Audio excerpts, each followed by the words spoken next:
ジェンタ作品らしいなというのが最初に印象としてはあります。他のジェンタ作品だと埋没してるってことが多かったんですけど、ここはロコモティブの個性かなと思いました。あとですね、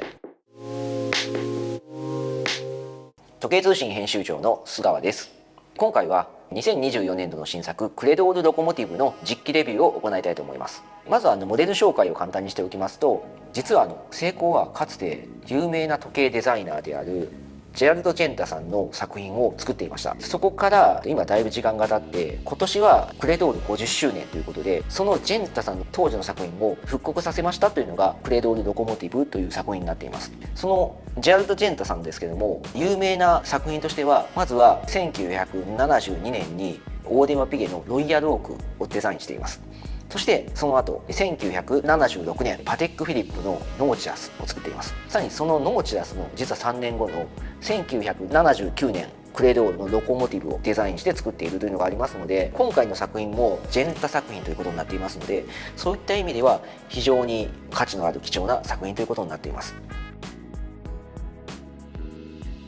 はい、まずはスペック紹介です。こちらまず型式としては GCCR999、価格としてはメーカープライスで176万円税込みで、実はこちら限定モデルでして300本限定、あとムーブメントは自動巻きムーブメントを搭載しています。キャリバーが CR01 というムーブメントになっています。素材ですけどもブライトチタンを使っています。サイズについては横幅でいうと 38.8mm、 厚さが 8.9mm、 重さは 78g、 あとパワーリザーブが45時間、精度は日差プラス15秒からマイナス10秒ということになっています。ではまずはデザインから見ていきたいと思います。まず初見でわかるのがやはりジェンタ作品らしいなというのが最初に印象としてはあります。ジェンタ作品がどういったものかというと、当時画期的だった時計本体だけじゃなくてブレスレットまで一体的に全体をデザインするっていう方法で設計されていると。このベゼルを見ていくとこの六角形自体もかなり個性があるなというところがありますし、ベゼルに6箇所ビスがついていますと。そしてそのビスは若干飛び出しています。他のジェンタ作品だとベゼルに埋まっている、埋没しているっていうことが多かったんですけど、ロコモティブに関してはこのビスが飛び出しているので、ここはロコモティブの個性かなと思いました。あとですね、このロコモティブに関しては真ん中にラグをつけてセンターラグのタイプになっているので、従来のロイヤルオークやノーチラスとは違うのかなと思いました。あとですね、文字盤の針とかインデックスとかの形が、バータイプなんですけど、少し丸みを帯びたバーというのがありまして、こういったのはジェンタらしいなというデザインに感じます。実際に比べてみますと、このようにこのノーチラスもロコモティブもテイストがだいぶ近いかと思います。例えばで言うと、この針の形というのはこのロコモティブとノーチラスでほとんど同じ見た目をしているかと思いますので、この針の見た目というのもやはりジェンタさんらしいなという見た目をしていますし、あとこのベゼルの個性だったり、このブレスレットと本体との一体感のあるデザインだったり、かなり近いテイストはあると思います。次に高級感についてお話したいと思います。今回このロコモティブに関してはかなり高級感があるなと思っていまして、どこの角度から見ても光沢が見えるというのが大きいかなと思っています。その光沢なんですけども、まず文字盤に約1600本の筋目の線加工をしてあるので、その線がですね、まっすぐではなくて曲線だったり割と不揃いな形の線が入っているので、いろんな角度を向けてみてもどこかに光沢が見えるという風になっています。あとはそのベゼルなんですけど、外周部分に光沢が出る鏡面仕上げがしてあるっていうのが一つあるんですけども、それとは別にこの6箇所の飛び出したビスがもたらす光沢感もありますので、アクセントになっていてこの光沢がより目立つかなという風になっています。あとはブレスレットの方も角の方が面取りがありまして、この面取り部分も光沢が出ますので高級感がかなり出ているかなという風に見えています。ちなみにこのベゼルのビスなんですけども、初代のモデルは飾りビスだったんですけども、今回はしっかりと裏蓋からのネジがこのビスにつながっていまして、ネジの受けになっているので、そういったところも初代からの変更点もあるのかなというふうに思いました。では実際にこの再現性を見ていきたいんですけども、インデックス見ていただくとこの丸みのあるバータイプになっています。最初のモデルがどうだったかというと、丸みのない四角いインデックスをしていました。今回の復刻モデルの方がジェンタさんのスケッチに近いデザインになっています。12時位置にあるこのインデックスのところも今回のモデルに関しては2本あるダブルバーになっているんですけども、最初のモデルに関してはバーは1個だったので、このバーの数も変わっていますと。ジェンタさんのスケッチ自体はこのダブルバーになっているので、今回のこのインデックスデザインはもう再現度がかなり上がっているのかなと思います。次にこのリューズですけど、4時位置に今リューズがついているんですけども、最初のモデルは4時位置ちょうどではなくて少しこう3時位置に寄った位置ですので、今回の方が再現度が高いという風になっています。次に一番私がいいなと思ったのがブレスレットです。今回のモデルが角がこうしっかりと面取りをしてあって鏡面仕上げしてあるという風になっていますと。これは最初のモデルは面取りがほとんどしていなくて、割とこう角があるようなタイプになっていました。スケッチはどうだったかというと、このブレスレットの面取りを描いていましたので、今回の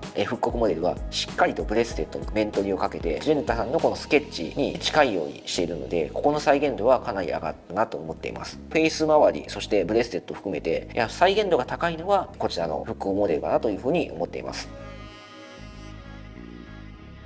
次に内部ムーブメントについてです。今回実は新しいムーブメントが搭載されているということなので、実際に中のムーブメントを確認をしてみました。新しく開発された CR01 というムーブメントなんですけども、実際見てみるとおそらくなんですけども、2018年に作ったこの 6L35 がベースになっていると思われます。 6L35 というとキングセイコーの上位機種に使われていたりする薄型のムーブメントになっていまして、自動巻きだけど薄いというところで、セイコーの中では一番薄い自動巻きムーブメントという風に言われています。もともとクォーツだったので、クォーツだった薄い時計に自動巻きを乗せるという時にやはりこの薄い機械がふさわしいということだと思うので、この 6L35 をベースにした機械を搭載したんだと思うんですけど、このムーブメントを搭載するにあたって上位ラインであるクレドールということになるので、クレドール用に美しくモディファイをして作った機械というのがこの CR01 なんだと思います。実際にどのように美しくしたかっていうと、ムーブメントは金メッキがされていまして金色にしてあります。ネジも青焼きのネジが使われていまして、そしてところどころに赤いルビーがあるということなので、やはり見た目は非常に美しいムーブメントになっているかなというふうに感じます。あとは仕上げの部分でもこのペルラージュが施されたりとか美しくされているっていうのは随所に感じます。あとちなみに補足としてはベースになった 6L35 ですけども、これ実はもともとはこの 4L25 という 4L の機械がありまして、この後継機にあたる機械でパワーリザーブを伸ばしてより実用性を上げたという機械なんですけども、この 4L25 に関しては昔よく話題になったエタ問題というのがあって、エタのムーブメントの供給が削減もしくはなくなってしまうんじゃないかっていう問題があった時に、セイコーがエタのムーブメントの代替機になるエタの薄型自動巻きムーブメントの差し替えムーブメントとして設計したのが元々になっています。でそれが実際にはスイスのソプロード社ですとかそういったところに設計が採用されていて、スイスの有名なモデルにも搭載されていますので、そういったような機械が成功で使う場合がこの 4L25 であり、この 6L35 であると。でそれが今回はより美しくされてこのクレドールのロコモティブに搭載されたというムーブメントになっています。